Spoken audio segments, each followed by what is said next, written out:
Tiga. Pangan jadi. Oh, swastiastu. Pada teman-teman kali ini kami akan mempresentasikan tentang perilaku dan tanggapan siswa dalam berbernegara di era globalisasi. Sebelum kami memulai materinya, izinkan kami memperkenalkan diri terlebih dahulu. Saya Ikan Desa Tiang Orang Teman, nomor absen 11. Saya mau dari Giri Ganar, nomor absen 4. Saya kedua di Desa Putra nomor absen 16. Saya Wayan Rapa nomor absen 12. Pertama, latar belakang. Pada era globalisasi saat ini, kebanyakan para remaja memiliki sifat yang negatif atau buruk.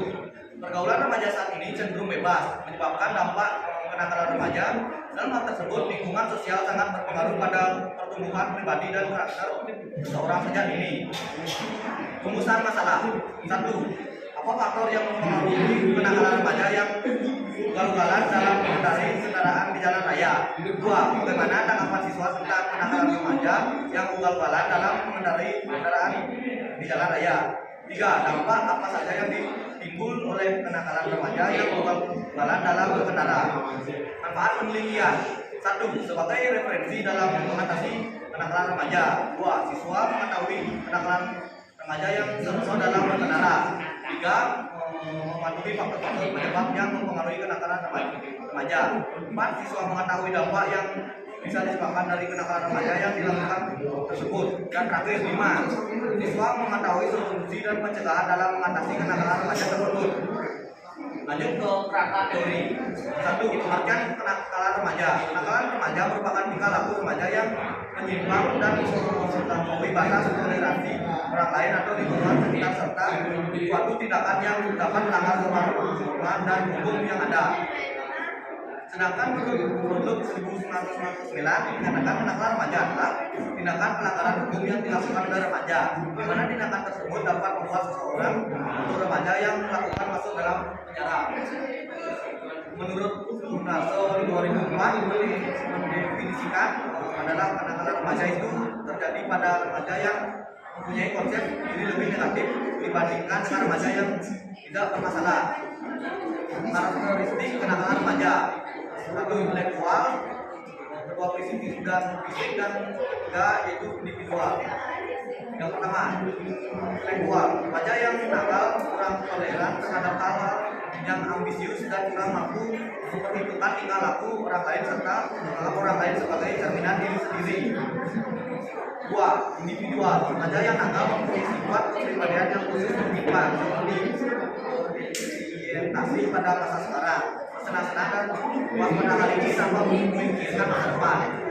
Dan yang terakhir, psikis dan fisik. Remaja yang nakal lebih idiot secara moral dan memiliki karakteristik yang berbeda secara jasmani atau fisik. Sejak lahir jika dibandingkan remaja yang normal, bentuk tubuhnya lebih kekar, berotot, kuat atau bersikap lebih agresif. Nah, selanjutnya ada bentuk kenakalan remaja menurut Gunaksa pada tahun 2004. Bentuk-bentuk kenakalan remaja dibagi menjadi dua, yaitu yang pertama ada kenakalan yang bersifat amoral dan asosial dan tidak diatur dalam undang-undang sehingga tidak digolongkan sebagai pelanggaran hukum.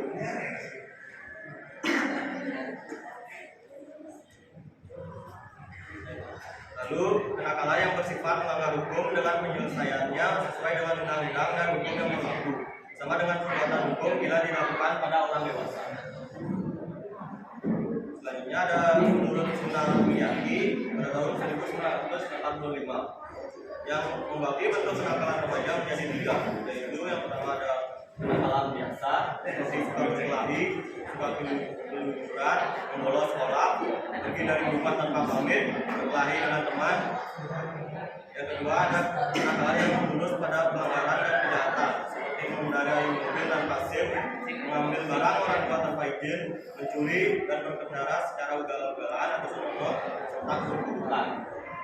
Selanjutnya kenakalan khusus seperti penyalahgunaan narkoba, hubungan seks di luar nikah, pemerkosaan, aborsi dan pembunuhan. Selanjutnya tentang metode penelitian. Lokasi penelitian dilakukan di sekolah SMA Negeri 1. Berikut adalah waktu penelitian dan jadwal kegiatan yang kami lakukan dalam penelitian ini. Pada awal tanggal 3 sampai 4 November Kedua, kami mendiskusikan hal yang akan menjadi topik utama kami dalam melakukan penelitian ini, lalu melakukan sedikit pengamatan untuk melihat apakah topiknya termasuk efektif atau tidak. Selanjutnya, pada tanggal 5 November, kami membuat link kuesioner untuk semua data dan segera mengumpulkan hasil data dari responden. Selanjutnya, bentuk dan strategi penelitian. Bentuk penelitian yang kami gunakan adalah bentuk penelitian kualitatif dan kami berniat melakukan penelitian ini terhadap siswa kelas 10 dengan target sampel minimal sebanyak 20 responden. Sumber data yang kami peroleh merupakan sumber data primer dan merupakan jenis data internal dalam responden sebanyak 20 orang. Teknik pengumpulan data.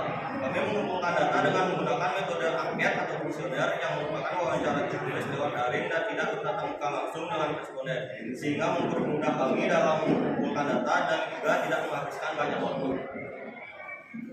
Teknik sampling. Teknik sampling yang digunakan untuk memperoleh data dalam makalah ini adalah dengan teknik sampling incidental.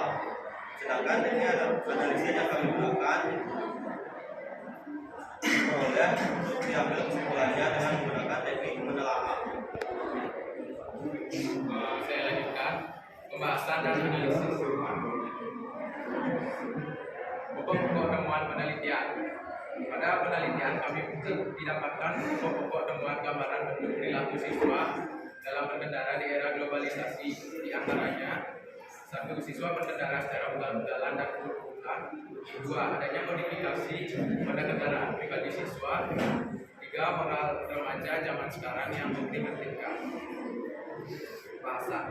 Berdasarkan kajian teori serta pengamatan kami terhadap era globalisasi ini, kondisi para remaja sangat memprihatinkan dari segi moral dan etika, karena banyak beredarnya berita ataupun kasus yang menyimpang dan kebanyakan dilakukan oleh para remaja. Perilaku tersebut tidak dipengaruhi oleh dua faktor, yaitu faktor internal dan eksternal.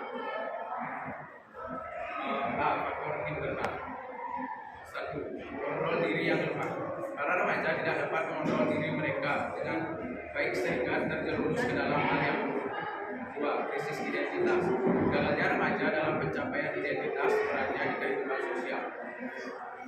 Selanjutnya, faktor eksternal. 1. Keluarga dan perceraian orang tua. Tidak adanya hubungan dekat atau terdapatnya perselisihan dalam keluarga dapat memicu timbulnya perilaku negatif pada remaja. 2. Kurangnya pengawasan orang tua. Pengawasan yang kurang dapat menyebabkan anak terjerumus ke dalam pergaulan bebas. 3. Teman sebaya pergaulannya yang tidak baik. Pergaulan sosial sangat mempengaruhi tingkah laku remaja ke depannya. Dan yang keempat, lingkungan tempat tinggal yang kurang baik. Jika sedari kecil lingkungan yang ditinggal tidak baik untuk anak, maka ke depannya akan mempengaruhi perilakunya. Tingkat kenakalan remaja di era globalisasi ini dapat dikatakan sangat tinggi. Berdasarkan hasil kuesioner yang kami buat, yang dengan responden sebanyak 20 orang, didapati data bahwa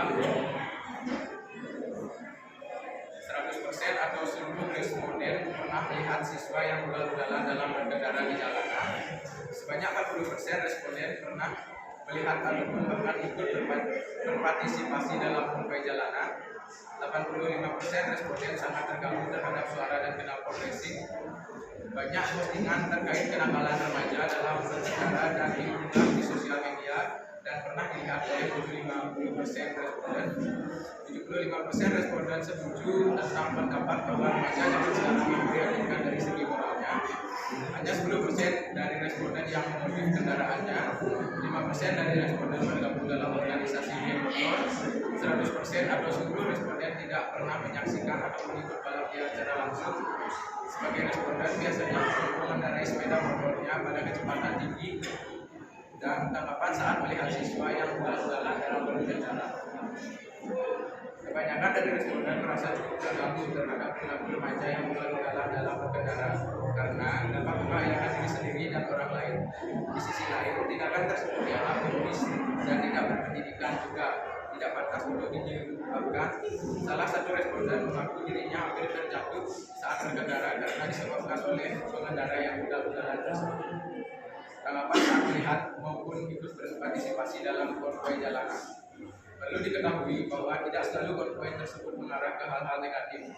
Hal tersebut juga terjadi pada responden Kami beberapa merasa sangat terganggu karena memang mungkin faktor dari perilaku kelompok bermotor tersebut yang seperti menggunakan knalpot racing, melanggar lalu lintas, bahkan membuat terluka.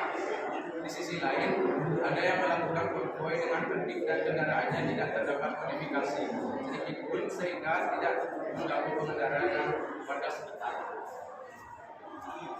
Pencegahan balap liar yang marak terjadi di jalanan. Para responden meminta caranya tentang pencegahan balap liar di antaranya mengadakan patroli, perlu dilakukannya pengetatan ketertiban oleh oknum polisi, diadakannya sosialisasi untuk para remaja, dibuatkannya sirkuit mini di setiap daerah, dan perlunya kepedulian orang tua dalam mendidik anak. Remaja zaman sekarang yang memprihatinkan dari segi moral. Banyak dari responden berpendapat bahwa remaja zaman sekarang moral dan etikanya kurang pantas. Kebanyakan dari mereka sulit diatur seenaknya saja, jarang memiliki rasa peduli terhadap orang lain, hanya mementingkan diri sendiri melawan orang tua. Kurang lebih sikap seenaknya para remaja dalam berkendara di jalan juga sama runtutnya dengan kenakalan remaja. Baik, saya lanjutkan. Dampak yang ditimbulkan dari perilaku remaja ugal-ugalan dalam berkendara bisa menyebabkan terjadinya kecelakaan yang dapat merugikan pengendara lain, bahkan mengganggu ketentraman di masyarakat setempat, sehingga memberikan kesan yang buruk di mata orang-orang. Adapun pembagian dampak kenakalan remaja sebenarnya bagi diri sendiri akan membuat mereka menjadi orang yang berkepribadian dan bisa saja dibutuhkan oleh masyarakat yang akhirnya dapat menyebabkan remaja tersebut bisa sedih maupun marah hingga mengalami masalah sosial lalu membuat kehidupan bagi keluarga yang tidak bisa terkena imbasnya karena harus menanggung paling dari hasil perbuatannya. Bagi orang lain, buat orang lain menjadi berprasangka buruk terhadap remaja tersebut hingga di lain waktu jika dirinya maupun keluarganya mengalami musibah, orang lain juga membantu. Bagi pemerintah, kita meningkatkan jumlah kriminalitas pada usia remaja karena para remaja biasanya berusaha memiliki kerja yang mereka anggap sangat berharga. Berikut hal-hal yang bisa dilakukan untuk mencegah serta mengatasi kenakalan remaja berdasarkan berbagai. Yang pertama, orang tua harus lebih mengawasi anaknya. Yang kedua, kemauan keluarga dalam membangun keluarga yang harmonis. Yang ketiga, remaja harus memiliki prinsip yang dipegang teguh namun dalam ruang lingkup yang positif. Yang keempat, jika sudah terjerumus ke dalam pelanggaran remaja harus memiliki kemauan memperbaiki diri. Yang kelima, adanya motivasi dari keluarga para terlibat supaya memperbaiki kehidupan.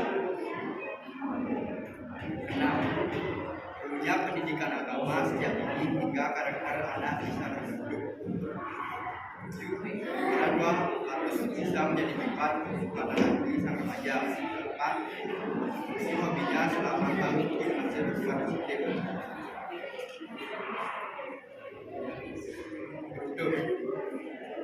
Kesimpulan, jadi saat ini masih banyak yang pelanggaran dalam mengendarai sepeda motor jalan raya. Dalam penelitian kami, tidak hanya mencakup kelas 10, maka pelanggaran terbesarnya adalah tidak memiliki SIM untuk berkendara. Namun masalah tersebut di daerah setempat dengan maksimal dimaklumi dan diperbolehkan. Tindakan remaja yang ugal-ugalan dalam berkendara sangat mempengaruhi orang lain dan lingkungan sekitarnya. Hasil dapat tindakan pencegahan serta penanganan, tetap saja semua hal tersebut harus disadari dari kesadaran diri dari para remaja itu sendiri agar dapat terlaksana dengan baik. Saran: pertama, bagi siswa yang merasa belum andal dalam mengendarai sepeda motor, lebih baik diusahakan untuk tidak membawa sepeda motor agar tidak terjadi hal yang tidak diinginkan. Yang kedua, orang tua harus lebih tegas dalam mendidik anaknya agar tidak terjerumus dengan hal yang tidak baik. Yang ketiga, pemerintah dan oknum polisi harus lebih memperketat patroli dan mengawasi jalan raya. Yang keempat, dilakukannya penindakan tegas kepada pelanggar lalu lintas agar jelas dan tidak mengulangi kesalahannya lagi. Yang terakhir, mereka sendiri harus memiliki kesadaran yang tinggi juga dalam memberikan dan menjaga keamanan lintas. Sekian presentasi dari kami. Mohon maaf jika kekurangan kata atau kalimat yang kami ucapkan. Kami tutup dengan Pak Santi. Oh, Santi.